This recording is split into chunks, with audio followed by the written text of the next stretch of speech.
अब देखो बच्चों, हम लोग यहाँ पे डिफरेंस निकालेंगे between coercion and undue influence. Okay, अब कोर्जन के बारे में आपको बहुत अच्छे से पता था कि कोर्जन मतलब फिजिकल हार्म और अंडू इन्फ्लुएंस का मतलब बोलो तो that was mental pressure.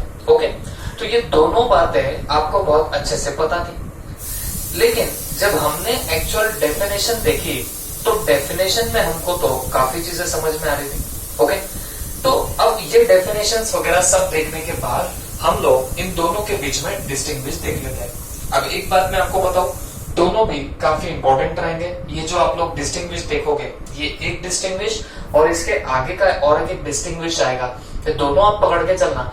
4 marks का वेटेज जरूर जरूर रख सकते हैं। ठीक है, चलो अब अगर कोर्जन और अंडू इन्फ्लुएंस की बात करो, बेसिकली आपको भी पता है पहला डिफरेंस इसमें क्या होता है। कोर्जन में फिजिकल फोर्स होता है, तो अंडू इन्फ्लुएंस में मॉरल प्रेशर होगा।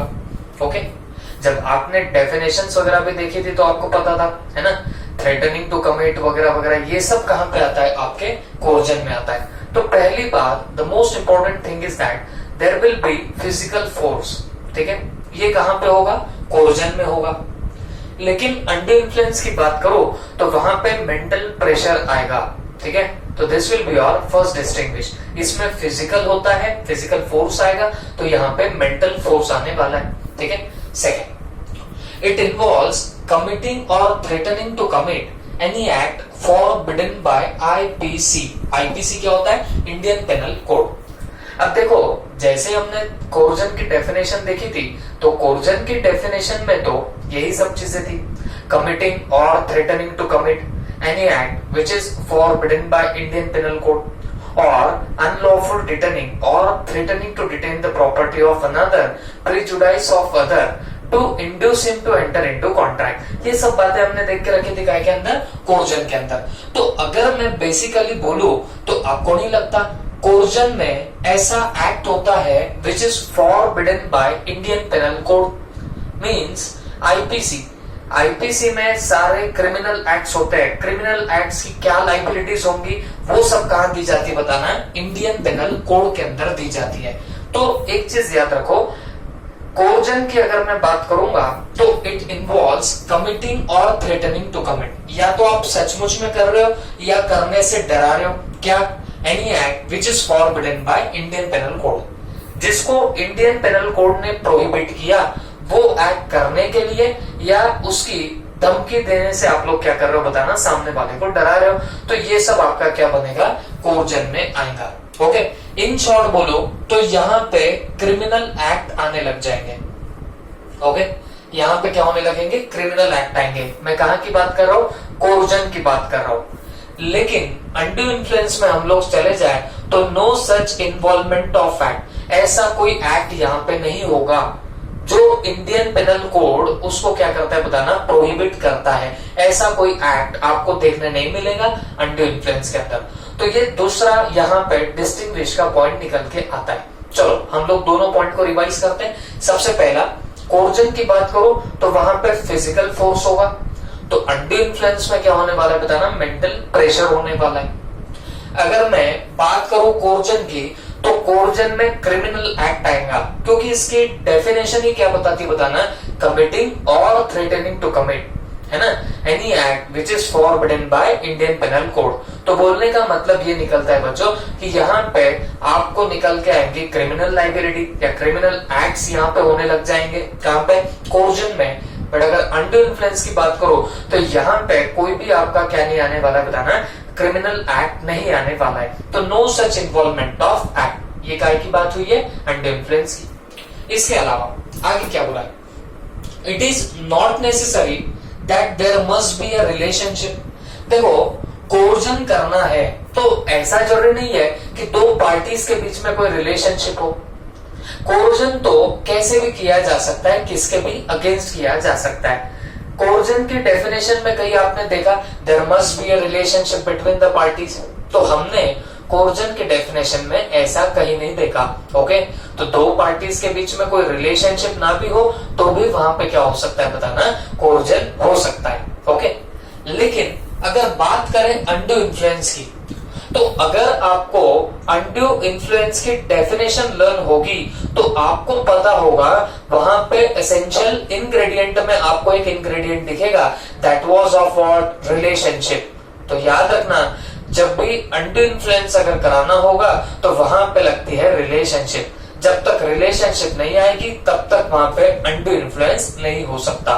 ओके, तो आपको नहीं लगता कि अनड्यू इन्फ्लुएंस के लिए नेसेसरी है, क्या नेसेसरी है बताना, रिलेशनशिप वहां पे नेसेसरी रहेगी।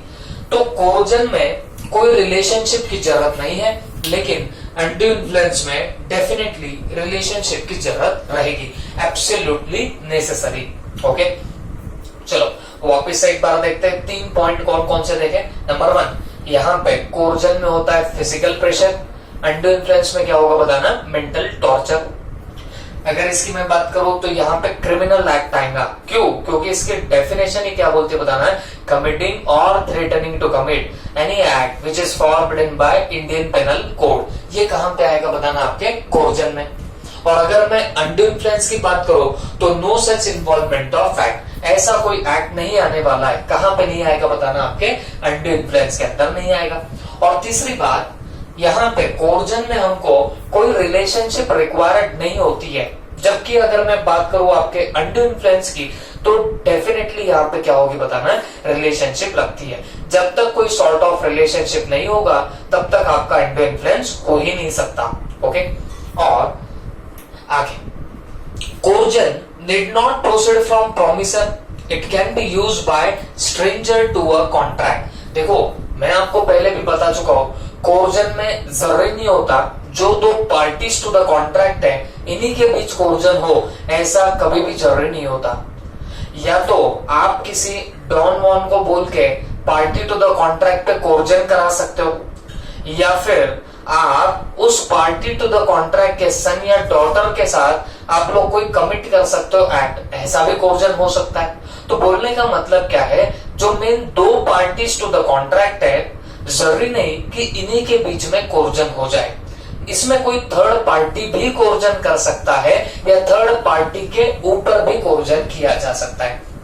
सेंटेंस को ध्यान से देखना, what I am telling here, party के ऊपर भी कोर्जन किया जा सकता है या उस पार्टी के ऊपर किसी और से भी कराया जा सकता है कोर्जन। ओके, तो ये सब चीजें ध्यान में रखते हुए हम लोग बोल सकते हैं coercion need not proceed from the promisor. इस लाइन में ज्यादा परेशान मत हो जाना, सिर्फ इतना ही याद रखो, जो दो पार्टीज टू द कॉन्ट्रैक्ट है जरूरी नहीं कि उन्हीं के बीच में कोर्जन हो जाए। ओके, थर्ड पार्टी से भी कोर्जन कराया जा सकता है या थर्ड पार्टी पे भी कोर्जन कराया जा सकता है। ओके, तो ये पॉइंट यहाँ पे आता है कोर्जन में। लेकिन अगर मैं बात करूंगा अनड्यू इन्फ्लुएंस की तो बच्चों एक चीज मेरी याद रखना, अनड्यू इन्फ्लुएंस आपके सिर्फ वो दो पार्टीज टू द कॉन्ट्रैक्ट के ही बीच में हो सकता है।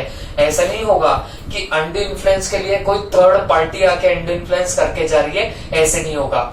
जो वो मेन दो पार्टीज टू द कॉन्ट्रैक्ट होंगे बस उन्हीं के बीच में क्या हो सकता है बताना, अनड्यू इन्फ्लुएंस हो सकता है। ओके, तो वापस से मैं रिपीट करता हूं, ये चारों के चारों पॉइंट आपको यही के यही लर्न करना पड़ेगा।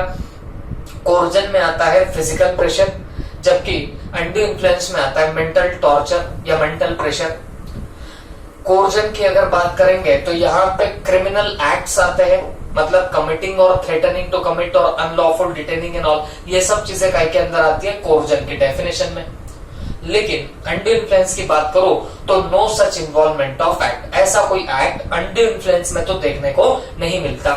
उसके अलावा हमने क्या बोला, कोई रिलेशनशिप जरूरी नहीं होती है कोर्जन के लिए, बट अनड्यू इन्फ्लुएंस के लिए रिलेशनशिप जरूर चाहिए, क्योंकि जब हमने डेफिनेशन भी देखी थी अनड्यू इन्फ्लुएंस की तो वहां पे एक चीज की रिक्वायरमेंट तो थी, that was of what, relationship. और उसके बाद में लास्ट पॉइंट क्या बोलता है बताना, it need not proceed from the promisor, it can be directed from third party stranger to a contract। तो कोर्जन तो थर्ड पार्टी से भी कराया जा सकता है या थर्ड पार्टी पे भी कराया जा सकता है, वर्ड्स पे ध्यान देना। ओके, और अनड्यू इन्फ्लुएंस की बात करो तो it is exercise between the parties, जो दो पार्टीज टू द कॉन्ट्रैक्ट होंगे बस उन्हीं के बीच क्या हो सकता है बताना, अनड्यू इन्फ्लुएंस हो सकता है। आई hope you understood it well. फटाफट इसको नोट करो। देखो ये सब चीजें हम लोग वहां पे देख चुके हैं, है ना। इसके लिए मैं फर्दर इलैबोरेट नहीं कर रहा, हम लोग लर्न करेंगे और आगे निकल जाएंगे। ओके,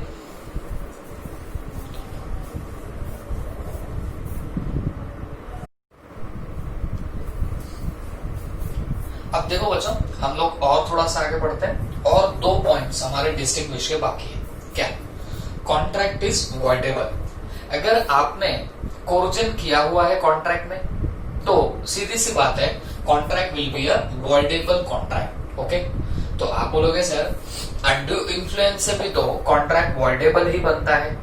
डेफिनेटली हमने खुद ने देखा था कि अगर कॉन्ट्रैक्ट में आपका consent, coercion, undue influence, fraud, misrepresentation 4 चीजों से लिया गया तो जाके बोला जाएगा कॉन्ट्रैक्ट इज वॉइडेबल।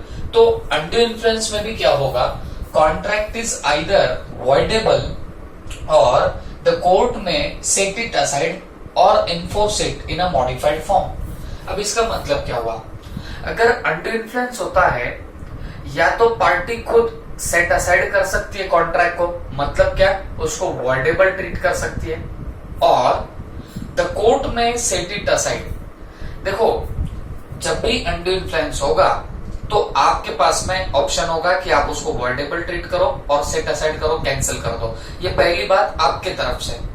लेकिन अगर कोर्ट में केस जाता है तो कोर्ट क्या क्या कर सकती है, तो सबसे पहले सेट असाइड कर सकती है, मतलब कॉन्ट्रैक्ट रिजेंट करने बोल सकती है कोर्ट, या फिर एनफोर्स करा सकती है। एनफोर्स का मतलब क्या है बताना, इसको वैलिड करा सकती है, enforce it in a modified form. Modified form में उसको क्या कर सकती है, एनफोर्स करा सकती है। फॉर एग्जाम्पल, एक एग्जाम्पल दूंगा, आपके दिमाग में चला जाएगा।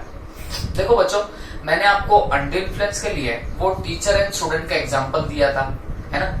टीचर ने क्या किया, उस बच्चे को बोला कि यार तू तेरा आईफोन मेरे को 5000 में सेल कर दे, ठीक है। अब बच्चा जो था, वो बच्चे को पता था कि यार मेरे 30 मार्क्स कहीं ना कहीं ये टीचर के पास में अटके पड़े हैं, तो हो सकता है ये टीचर मुझे वो मार्क ना दे। ओके, तो अकॉर्डिंगली बच्चा क्या करता है, 5000 में टीचर को सेलफोन सेल कर देता है। This was the case of undue influence. Okay, this was the case of undue influence. अब मुझे एक बात बताओ, अब अगर कल चल के वो बच्चा कोर्ट में जाए, किसके अगेंस्ट जाए बताना, उस पर्टिकुलर टीचर के अगेंस्ट, तो सवाल है कोर्ट क्या क्या कर सकती है। या तो कोर्ट कैंसिल कर सकती है कॉन्ट्रैक्ट को, मतलब सेट असाइड कर सकती है, मतलब बोल सकती है कि भाई तुम क्या करो, ये कॉन्ट्रैक्ट कैंसिल इधर के इधर ही कर दो, ये एक ऑप्शन हो सकता है। सेकेंडली, यहाँ पे एक दूसरा ऑप्शन कोर्ट कर सकती है, enforce it in a modified form.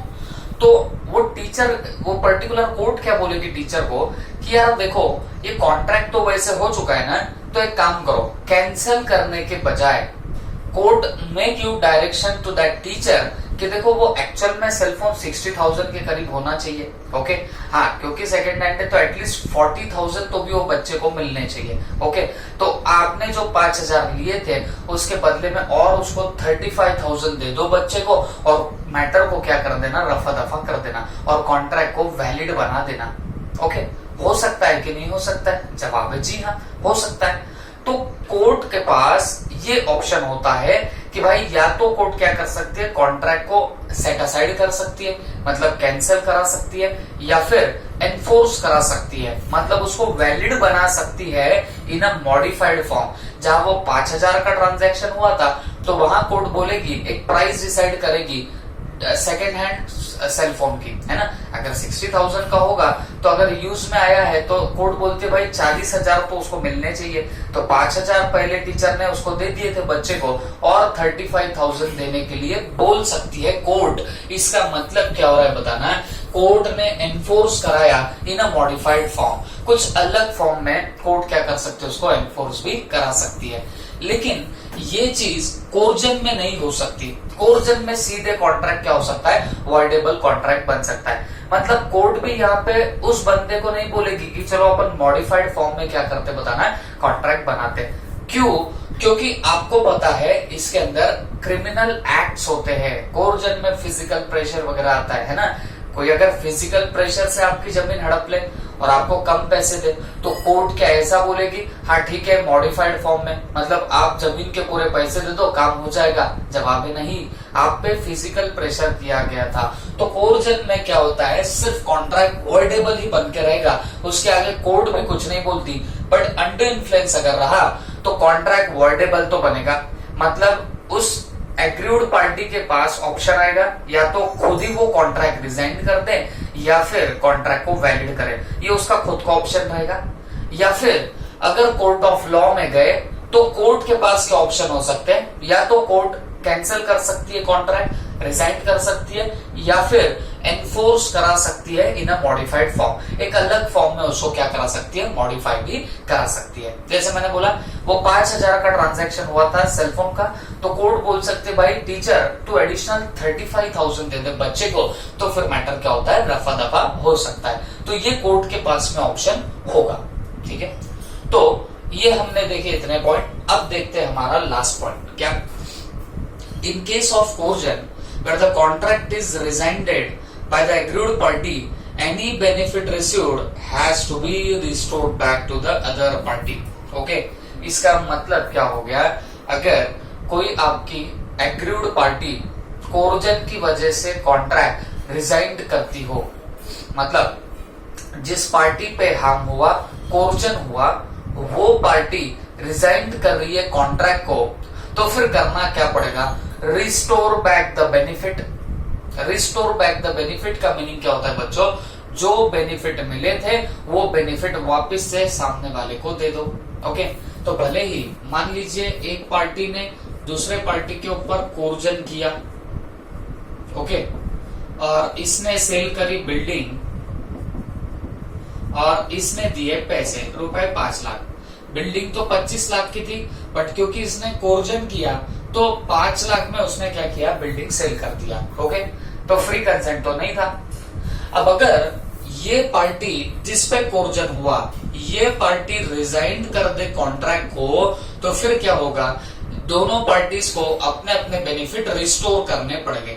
मतलब अगर ये पार्टी रिजाइन करती है तो इसको 5 लाख वापस देने पड़ेंगे इस पार्टी को, और इस पार्टी को इसको वापस क्या देनी पड़ेगी बताना, बिल्डिंग देनी पड़ेगी। ओके, तो ये याद रखना, जब भी कोर्जन की वजह से कॉन्ट्रैक्ट रिजाइंड होता है agreed party, benefit received has to be restored back to other party. तो जो बेनिफिट मिला था, मतलब जो भी आपको मिला था, बेनिफिट का मतलब ये नहीं कि प्रॉफिट, नहीं तो आप बोलेंगे सर 25 लाख की बिल्डिंग 5 लाख मिली तो इसको थोड़ी ना कुछ बेनिफिट मिला।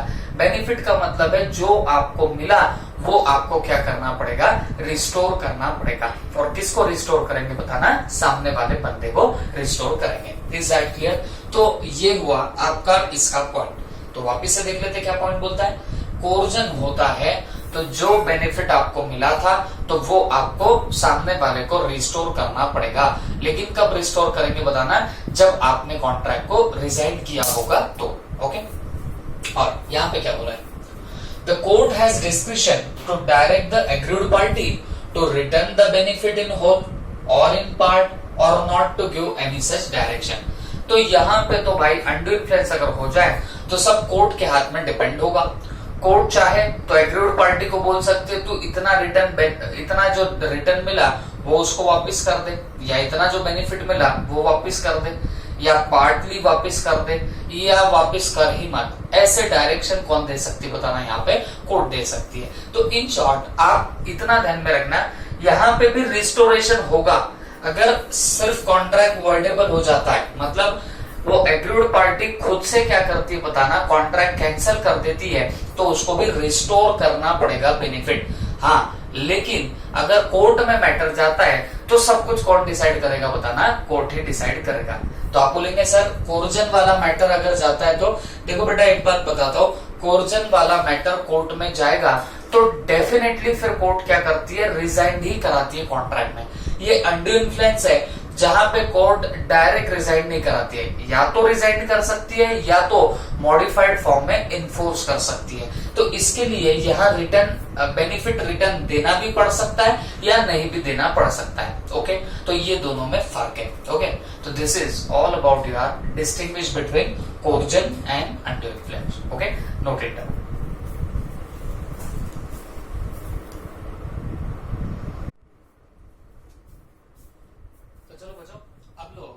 अब हम लोग हमारा नेक्स्ट डिस्कशन करते हैं, that is distinction between fraud and misrepresentation. Okay, तो देखो फटाफट अगर मैं आपको बोलूं तो फ्रॉड और मिसरिप्रेजेंटेशन में क्या डिफरेंस आएगा।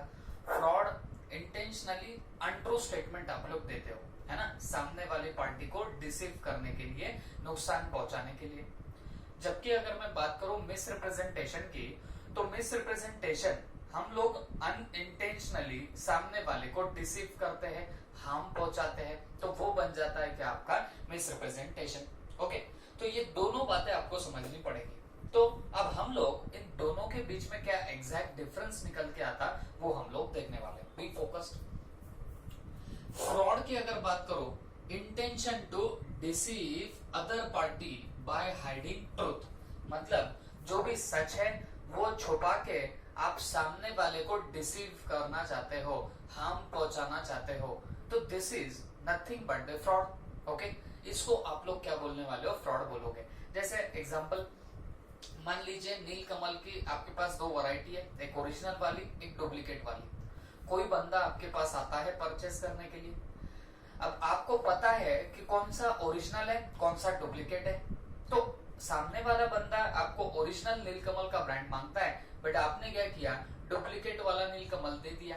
ओके, आपने ट्रूथ हाइड किया, काहे के लिए, सामने वाले को डिसीव करने के लिए, सामने वाले को हार्म पहुंचाने के लिए, और जिससे आपको खुद को क्या हो जाए, फायदा हो जाए। तो आप ओरिजिनल के प्राइस पे डुप्लीकेट सेल कर रहे हो। ओके, तो ये क्या बन जाएगा बताना, आपका फ्रॉड बनेगा। तो फ्रॉड में हमेशा आपका इंटेंशन रहेगा to deceive the other party, दूसरे पार्टी को डिसीव करना, ये हमेशा आपका क्या रहने वाला है, इंटेंशन रहेगा। ये किसकी बात कर रहा हूं मैं, फ्रॉड की बात कर रहा हूं। लेकिन अगर मिसरिप्रेजेंटेशन की बात करें तो no intention to deceive the other party. जैसे मैं आपको कल भी बता रहा था क्या, कि मान लीजिए आप जस्ट ऐसे कभी कभार चले जाते हो शॉप पे और आप बैठे हो और आपको पता ही नहीं है कि दो वैरायटीज के नीलकमल आपके पास है, ओरिजिनल एंड डुप्लीकेट। कोई बंदा आता है, बोलता है ओरिजिनल नीलकमल दो, तो आपने क्या किया, गलती से उसको दूसरा वाला, मतलब आपने उसको डुप्लीकेट वाला नीलकमल दे दिया। ठीक है, अब अगर इस बात पे गौर किया जाए तो आपको नहीं लगता कि आप कहीं ना कहीं क्या कर रहे हो बताना, सामने वाले को नुकसान ही पहुंचा रहे हो। क्यों, क्योंकि आपने ओरिजिनल के रेट में डुप्लीकेट नीलकमल दे दिया, तो सामने वाले का तो नुकसान हो रहा है, बट आपका खुद का इस चीज की वजह से फायदा भी हो रहा है। ठीक है, एडवांटेज भी हो रहा है। लेकिन ये सब कैसे हो रहा है बताना, अनइंटेंशनली, आपका बिल्कुल भी इंटेंशन नहीं था ऐसा काम करने का। तो बच्चों ये क्या बन जाएगा, आपका मिसरिप्रेजेंटेशन बनेगा। Is that clear? तो this is nothing but the game of intention. Fraud में इंटेंशन होता है और मिसरिप्रेजेंटेशन में इंटेंशन नहीं होता। काय का इंटेंशन होता है, काय का इंटेंशन नहीं होता है, to deceive the other party, सामने वाली पार्टी को नुकसान पहुंचाना कि नहीं पहुंचाना, ये इंटेंशन होता है। Is that clear? तो यहाँ पे आपका फर्स्ट पॉइंट कंप्लीट होता है। Second point, the person making suggestion believes that statement is untrue. Okay, अब ये बात समझ के लेना, जो पर्सन बोल रहा है उसको खुद को मालूम है कि वो चीज गलत है। ओके, जो पर्सन बोल रहा है उसको खुद को पता है कि वो चीज गलत है, उसका स्टेटमेंट गलत है, फिर भी वो बंदा बोलता है, तो ये क्या बन जाएगा बताना, फ्रॉड बनेगा। फॉर एग्जाम्पल वही नीलकमल, उसी को हम लोग घसीट के देखेंगे। ओके, एक बात बताओ, आपको अगर पता था डुप्लीकेट कौन सा है, ओरिजिनल कौन सा है, सामने वाला आपको ओरिजिनल मांग रहा है, बट फिर भी आप उसको डुप्लीकेट दे रहे हो। ओके, और वो पूछता है ये ओरिजिनल है ना, आप बोलते हो जी हाँ ओरिजिनल है। अब यहाँ मुझे बताना, आपको खुद को पता था कि जो आप स्टेटमेंट दे रहे हो कि हाँ ये ओरिजिनल ही है, ये स्टेटमेंट आपको नहीं लगता कि ये गलत स्टेटमेंट है। ओके, लेकिन क्या तुमको खुद को मालूम है ये गलत स्टेटमेंट है? तो आप बोलेंगे जी हाँ, हमको तो दोनों वैरायटीज पता थी ना, ओरिजिनल भी और डुप्लीकेट भी। तो जब हमको पता है कि जो हम चीज दे रहे हैं वो डुप्लीकेट है, बट फिर भी हम लोग बोलते हैं कि नहीं यही ओरिजिनल है, तो this will amount to fraud. ये क्या रहेगा? फ्रॉड रहेगा। The person making suggestion believes that the statement is untrue, मतलब जो बंदा स्टेटमेंट दे रहा है उसको खुद को पता है कि वो स्टेटमेंट गलत है। ओके, तो फिर ये क्या बन जाएगा आपका? This will amount to fraud. जबकि मिस रिप्रेजेंटेशन में क्या होता है? The person making statement believes it to be true although it is not true. देखो यहां पे क्या है, जो बंदा स्टेटमेंट देगा उसको मालूम है कि स्टेटमेंट गलत है, फिर भी वो स्टेटमेंट दे रहा है। लेकिन मिस रिप्रेजेंटेशन में क्या होता है बच्चों? जो पर्सन स्टेटमेंट दे रहा है उसको लगता है वो सच है, although it is not true, लेकिन वो सच नहीं होता। जैसे आप कभी कभार बैठे हो और कोई बंदा बोलता है भाई नीलकमल का ओरिजिनल चेयर्स देना, तो आप लोग क्या कर रहे हो? डुप्लीकेट दे रहे हो। वो पूछता है ओरिजिनल है क्या? आप बोलते हो जी हाँ ओरिजिनल है। बट यहाँ पे क्या हुआ? जो आप बोल रहे हो कि ये ओरिजिनल है, लेकिन यहाँ प्रॉब्लम क्या हो रही है? द पर्सन मेकिंग स्टेटमेंट, मतलब आप जो स्टेटमेंट दे रहे हो आपको लग रहा है कि वो स्टेटमेंट सही है, लेकिन एक्चुअल में वो सही नहीं होता। ओके, तो ये हो जाएगा आपका मिसरिप्रेजेंटेशन। देखो एक ही एग्जांपल है, उसको हम दोनों तरीके से देख रहे हैं। जब आप कभी कभार बैठ रहे हो, आपको कोई इंफॉर्मेशन नहीं है ओरिजिनल डुप्लीकेट की, ओके, तो वो मिसरिप्रेजेंटेशन बनने लगेगा। आपको पूरी इंफॉर्मेशन है फिर भी आप लोग दे रहे हो, तो वो क्या बनेगा बताना? फ्रॉड बनने लग जाएगा। ठीक है, तो 2 पॉइंट हो गए। सबसे पहला, यहाँ पे कोई इंटेंशन होता है, यहाँ पे कोई इंटेंशन नहीं होता है। दूसरी बात, जो बंदा स्टेटमेंट दे रहा है उसको खुद को मालूम है कि स्टेटमेंट गलत है, फिर भी वो दे रहा है। और मिस रिप्रेजेंटेशन में जो बंदा स्टेटमेंट दे रहा है उसको लगता है कि वो ट्रू है, but it is not true, लेकिन वो स्टेटमेंट सही नहीं होता। Is that clear? Injured party can repudiate the contract and claim for damages. Okay, देखो रेपुडिएट का मतलब होता है रिजाइन, है ना, और रिजाइंड का मतलब क्या होता है? कैंसल। तो ये सब वर्ड पैरेलली यूज होते हैं, है ना। रेपुडिएट का मतलब क्या होता है बताना? Cancellation of contract. ठीक है, तो जो इंजर्ड पार्टी होती है, इंजर्ड पार्टी बोले तो अग्रीव्ड पार्टी। अब ये भी आपको पता है, मतलब जिस पार्टी को हार्म पहुंचता है, जिस पार्टी को नुकसान पहुंचता है, उसको क्या बोला जाएगा बताना? Aggrieved party. तो ये जो आपकी अग्रीव्ड पार्टी होती है बच्चों, तो अग्रीव्ड पार्टी क्या क्या कर सकती है? Number 1, claim for damages, and number 2, repudiate the contract. मतलब जिस पार्टी को हार्म पहुंचा बिकॉज ऑफ फ्रॉड, तो वो पार्टी क्या कर सकती है बताना? या तो रेपुडिएट कर सकती है कॉन्ट्रैक्ट को, या तो कैंसिल कर सकती है कॉन्ट्रैक्ट को, या फिर क्लेम कर सकती है आपसे डैमेजेस। ओके, इसका मतलब क्या हुआ? सुन के लेना। देखो बहुत सीधी सी बात है, आपने जानबूझ के डुप्लीकेट चेयर दी सामने वाले को। ओके, जानबूझ के आपने डुप्लीकेट चेयर किसको दी है? एक बंदे को दे दी है, एक कस्टमर को आपने दी है। ठीक है, अब बात वहां पे क्या होती है? तो थिंग इज दैट कि जब आप जानबूझ के दे रहे हो दैट अमाउंट्स टू फ्रॉड, तो उस सामने वाली पार्टी के पास, उस कस्टमर के पास क्या राइट रहेगा? या तो वो रेपुडिएट कर सकता है कॉन्ट्रैक्ट को। रेपुडिएट का मतलब क्या होता है? Cancellation of contract. वो पार्टी सीधे सीधे कॉन्ट्रैक्ट ही कैंसिल कर सकती है। पार्टी बोलेगी भाई तूने हमारे साथ में फ्रॉड किया है, ले contract cancel, set aside the contract. और वैसे भी फ्रॉड से कॉन्ट्रैक्ट कौन से टाइप का बनता है? तो वॉइडेबल बनता है। और वॉइडेबल में आपको भी पता है एग्रीव्ड पार्टी को ऑप्शन होता है आइदर टू रिजाइन और टू कंटिन्यू। दोनों ऑप्शन होते हैं किसके पास में बताना? उस पर्टिकुलर अग्रीव्ड पार्टी के पास में। तो अकॉर्डिंगली एक चीज याद रखना, जब भी आपका कॉन्ट्रैक्ट फ्रॉड की वजह से होता है तो पार्टी के पास ऑप्शन आएगा टू रेपुडिएट द कॉन्ट्रैक्ट। अब देखो फ्रॉड हो गया, मिसरिप्रेजेंटेशन हो गया, कोर्जन हो गया, अंडर इन्फ्लुएंस हो गया, चारों से कॉन्ट्रैक्ट वॉइडेबल बनेगा। और जब वॉइडेबल होता है तो वो तो ऑप्शन हमेशा आता है। कौन सा वाला ऑप्शन हमेशा आएगा बताना? To repudiate the contract. Okay, तो फिर अकॉर्डिंगली यहाँ पे भी वो ऑप्शन दिया गया है। तो injured party can repudiate the contract and claim the damages. Damages का मतलब क्या होता है? डैमेजेस का मतलब होता है कॉम्पेंसेशन। मतलब क्या हुआ, आपको जो नुकसान पहुंचा आप उससे क्या कर सकते हो बताना, डैमेजेस ले सकते हो। क्योंकि सामने वाले ने आपके साथ फ्रॉड किया ना बच्चों, तो आप सामने वाले से नुकसान की भरपाई भी करके ले सकते हो। ना सिर्फ आप लोग प्राइस का रीइंबर्समेंट करा के लोगे, बल्कि आप और प्राइस से ज्यादा और कुछ चीज का कॉम्पेंसेशन आप लोग मांग सकते हो। ओके, प्राइस से ज्यादा आपको और कॉम्पेंसेशन मिल सकता है। तो ये कहाँ की केस होती है बताना, फ्रॉड की। तो फ्रॉड में इंजर्ड पार्टी, एग्रीड पार्टी को दो राइट्स, या तो वो रेपिडाइट कर देगी कॉन्ट्रैक्ट को, और दूसरा डैमेजेस क्लेम करेंगी। डैमेजेस बोले तो क्या, जो ओवर एंड अबव प्राइस रहेगा, प्राइस के ऊपर भी अगर कोई कॉम्पेंसेशन लेना है तो वो क्या बनेगा, डैमेजेस बनेगा। मतलब लेट्स से आपको ओरिजिनल के भाव में ओल्ड चेयर्स मिल गए, ठीक है, तो आपको उसने न्यू चेयर्स तो देनी ही है। अगर आप कंटिन्यू कराओगे कॉन्ट्रैक्ट को तो उसने न्यू चेयर्स तो देनी ही है, साथों साथ उसके अलावा और कुछ एज अ कॉम्पेंसेशन बोल के भी आपको मिलना चाहिए। उसको क्या बोला जाएगा, डैमेजेस। ओके, तो फ्रॉड में दोनों चीजें मिलेगी, एक तो रेपिडाइट कर सकते हो कॉन्ट्रैक्ट को, और क्लेम फॉर डैमेजेस भी कर सकते हो। लेकिन अगर मैं मिस रिप्रेजेंटेशन की बात करूं, इंजर्ड पार्टी कैन रेपिडाइट कॉन्ट्रैक्ट, तो जो भी पार्टी इंजर्ड पार्टी होती है, मतलब जिसको हार्म पहुंचा, कैन रेपिडाइट द कॉन्ट्रैक्ट, वो रेपिडाइट कर सकती है कॉन्ट्रैक्ट को, मतलब कैंसिल कर सकती है कॉन्ट्रैक्ट को, और स्यू फॉर रेस्टिट्यूशन। रेस्टिट्यूशन का मतलब क्या होता है, नुकसान की भरपाई। मतलब सिर्फ जितना लॉस हुआ बस उतना ही आप सामने वाले से क्लेम कर सकते हो।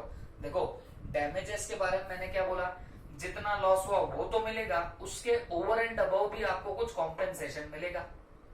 बट रेस्टिट्यूशन का मतलब होता है आप जिस पोजीशन से गिरे थे उस पोजीशन में आपको वापस लाके रखना, बस ये होता है रेस्टिट्यूशन। जैसे एक एग्जांपल दूंगा, ये दोनों चीजें क्लियर होंगी।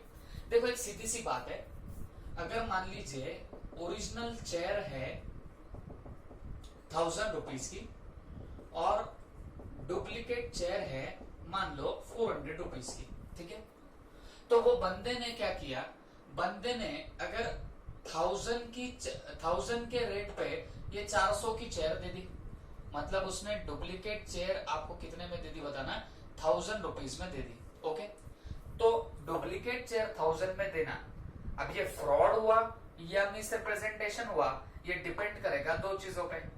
या तो वहां पे क्या हुआ होगा, इंटेंशनली उस बंदे ने क्या किया था, इंटेंशनली 400 की डुप्लीकेट चेयर 1000 में लगाई, ये इंटेंशनली हो सकता है, या फिर अनइंटेंशनली हो सकता है, मतलब गलती से हो सकता है, भूल चूक से हो सकता है। तो अगर अनइंटेंशनली हुआ तो वो मिस रिप्रेजेंटेशन रहेगा, और फ्रॉड से हुआ तो वो क्या, अगर वो इंटेंशनली हुआ तो वो क्या बन जाएगा, फ्रॉड बन जाएगा। ये आपको बहुत अच्छे से समझना होगा।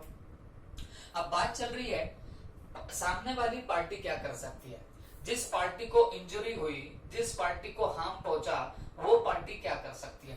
तो दोनों में एक चीज कॉमन है, क्या, वो पार्टी रिजाइन कर सकती है कॉन्ट्रैक्ट को, मतलब कॉन्ट्रैक्ट को कैंसिल करा सकती है, ये सबसे पहली बात। Okay, second thing is that कि ये जो पर्टिकुलर पार्टी होगी अगर वो फ्रॉड होगा तो वो क्लेम फॉर डैमेजेस कर सकती है। अब मेरी बात सुन के लेना, देखो अब देखो आपने 1000 रुपए दिए थे उस सेलर को, तो उसने डुप्लीकेट चेयर दी, तो देखो अगर आप रिजाइन करते हो कॉन्ट्रैक्ट को तो कॉन्ट्रैक्ट तो इधर का इधर रफा दफा होगा, तो आपको चेयर्स लौटानी पड़ेगी और सामने वाले ने पैसे लौटाने पड़ेंगे। ये नॉर्मल सेंस में हो गया जब रिजाइन होगा कॉन्ट्रैक्ट तो। लेकिन क्लेम फॉर डैमेजेस क्या होता है, सुनो, अब यहां पे डुप्लीकेट चेयर 1000 में दी ना, तो पहला आपको फ्रॉड होने के बाद क्या मिलेगा, तो आपको पहली बात तो ओरिजिनल चेयर मिलेगी, क्योंकि आपने 1000 रुपए ओरिजिनल के पे किए थे, तो आपकी डुप्लीकेट वापस देके आपको कौन सी मिलेगी बताना, ओरिजिनल चेयर मिलेगी। और दूसरा इसके अलावा आपको और कुछ कॉम्पेंसेशन भी मिल सकता है।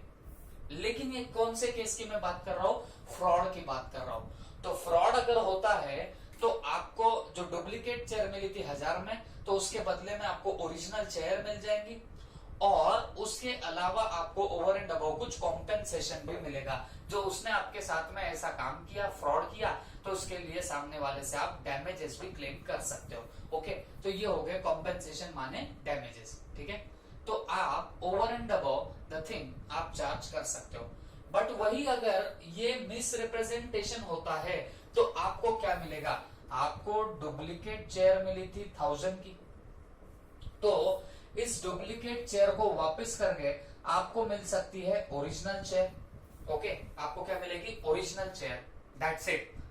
आगे आपको और कुछ नहीं मिलेगा, आपको ओवर एंड अबव इसके अलावा कुछ नहीं मिलने वाला है। तो देखो, डुप्लीकेट के बदले में ओरिजिनल दे दी ना, इसको बोलते हैं रेस्टिट्यूशन। आपने प्राइस पे की थी कौन सी? ओरिजिनल के लिए, तो उसने क्या दे दिया था? डुप्लीकेट। तो आपकी पोजीशन तो गिर गई, 1000 रुपए दे के भी आपको डुप्लीकेट चेयर मिली। तो जब आप उस बात को प्रूफ कर देते हो कि यहाँ पे ऐसा ऐसा हुआ था, तो फिर क्या हो सकता है बताना? रेस्टिट्यूशन हो सकता है। रेस्टिट्यूशन बोले तो जिस चीज से आप गिरे थे, जिस पोजीशन से गिरे थे, उस पोजीशन में आपको वापस लाके रखा जा सकता है। इसका मतलब क्या हो रहा है? आप ओरिजिनल को डिजर्व कर रहे थे बट आपको मिला डुप्लीकेट, तो डुप्लीकेट वापस करके आपको क्या मिल जाएगा? ओरिजिनल मिल जाएगा। इसको बोला जाएगा रेस्टिट्यूशन। लेकिन इसके अलावा फिर और कुछ ऊपर आपको नहीं मिलेगा, क्योंकि बहुत सीधी बात है ना बच्चों, हुआ क्या था? Miss representation. सामने वाले ने इंटेंशनली ऐसे किया था क्या? नहीं किया था। सोच के देखो, आप कभी कभार बैठ गए दुकान पे, ओके, कोई बंदा आता है, उसने ओरिजिनल बोला, आपने गलती से डुप्लीकेट दे दिया, अनइंटेंशनली उसको दे दिया। अब वो अगर बाद में वापस कराने आता है, तब तक आपके पापा आ जाते, तो डेफिनेटली वो तो क्या बोलेंगे? बच्चा है, इसको कुछ समझता नहीं है। ओके, एंड अकॉर्डिंगली फिर वो क्या कर देंगे? उसको उस प्राइस की ओरिजिनल चेयर दे देंगे। ये हो गया रेस्टिट्यूशन। लेकिन फ्रॉड में क्या होगा? फ्रॉड में जैसे आप दुकान पे बैठे रहते हो, आपको सब इंफॉर्मेशन है, फिर भी आपने ऐसी चालाकी करी, तो वो सामने वाला बंदा आपको आपके पहले तो रेस्टिट्यूशन के लिए बोलेगा, मतलब ओरिजिनल चेयर तो मांगेगा ही मांगेगा, इसके अलावा आपसे और क्या कर सकता है बताना? डैमेजेस भी क्लेम कर सकता है। ये बात याद रखना। तो आपके फ्रॉड में रेपुटेशन भी हो सकता है और डैमेजेस भी क्लेम किए जा सकते हैं। बट मिस रिप्रेजेंटेशन में सिर्फ क्या हो सकता है बताना? रेपुटेशन और रेस्टिट्यूशन हो सकता है। मतलब जिस पोजीशन से गिरे, बस उस पोजीशन पे आप लोग वापस आ सकते हो। ओके, तो ये 3 पार्ट हो गए। क्या क्या देखा हमने? इंटेंशन टू डिसीव होता है, यहाँ कोई इंटेंशन नहीं होता डिसीव करने का। जो बंदा स्टेटमेंट दे रहा है उसको भी मालूम है कि वो अनट्रू है, गलत है। यहाँ पे जो बंदा स्टेटमेंट दे रहा है उसको तो लग रहा है कि वो ट्रू है, बट एक्चुअल में वो स्टेटमेंट गलत होता है। फिर इंजर्ड पार्टी रेपुडाइट भी कर सकती है कॉन्ट्रैक्ट को, या फिर डैमेजेस भी क्लेम कर सकती है। लेकिन यहाँ पे रेपुडाइट करेगी कॉन्ट्रैक्ट को और रेस्टिट्यूशन के लिए कर सकती है, but can not claim damages. But यहाँ पे क्या नहीं किया जा सकता? डैमेजेस नहीं लिए जा सकते, क्योंकि सामने वाले ने अनइंटेंशनली आपको क्या किया था? नुकसान पहुंचाया था। ओके, तो डैमेजेस नहीं मिलेंगे। लास्ट में, no protection of means of discovering truth. Okay, अब देखो बात बहुत सीधी है। आप अगर सामने वाले के साथ में क्या कर रहे हो बताना? आप लोग फ्रॉड कर रहे हो, तो आप ये नहीं बोल सकते कि भाई उसके पास तो चेक करने के लिए साधन था। ओके, वो चेक कर सकता था कि ये पर्टिकुलर चीज जो है वो सही है या गलत, तो ये आप लोग वहां पे नहीं बोल सकते। लेकिन अगर मिस रिप्रेजेंटेशन हो रहा है, मतलब आपने अनइंटेंशनली सामने वाले को नुकसान पहुंचाया है, तो आप एक बात से सेव हो सकते हो, खुद को बचा सकते हो। कौन सी बात करके खुद को बचा सकते हो? The party had means to discover the truth. उस पार्टी को ट्रूथ को डिस्कवर करने के क्या थे बताना? बहुत सारे ऑप्शंस अवेलेबल थे। जैसे फॉर एग्जाम्पल देखो, बहुत सीधी सी बात है। अब आप देख लेना, जो भी आपके डुप्लीकेट ब्रांड्स होते हैं, अब मान लो नाइकी का मैं अगर बात करूं, तो नाइकी का जनरली सिंबल ऐसा होता है ना? तो कभी कभी आपको ऐसे भी सिंबल के मिलने लग जाती है चीजें, तो आप क्या ये वाले डुप्लीकेट को क्या आप लोग ओरिजिनल मान के चलोगे? जवाब है नहीं। आपके पास तो मीन्स टू डिस्कवर ट्रूथ था ना, उसका ट्रेडमार्क आपको समझता होगा, तो फिर आप लोग क्या कर सकते थे बताना? ओरिजिनल और डुप्लीकेट को बाइफरकेट कर सकते थे। लेकिन ये आप कब बोल सकते हो? जब आपका मिस रिप्रेजेंटेशन चल रहा है। अगर मिस रिप्रेजेंटेशन है तो हम लोग एक पॉइंट बोल के खुद को सेव कर सकते हैं कि party has means to discover truth. सच्चाई क्या है ये वो पर्टिकुलर बंदा जान सकता था और वो नहीं ट्राई किया, तो फिर जो बंदा मिस रिप्रेजेंटेशन कर रहा है वो वहां पे लाइबल नहीं होगा।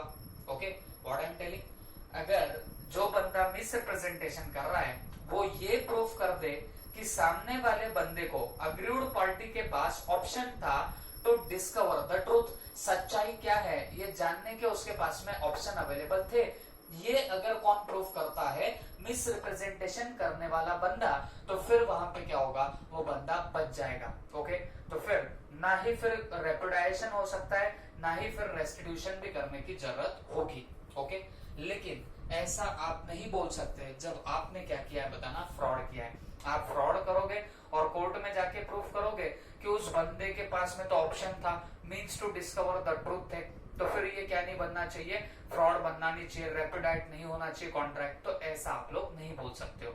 तो मीन्स टू डिस्कवर ट्रूथ मतलब सच्चाई जानने के रास्ते अवेलेबल थे, ये आप कंटेंशन कब रख सकते हो, जब मिस रिप्रेजेंटेशन हुआ तब की बात है।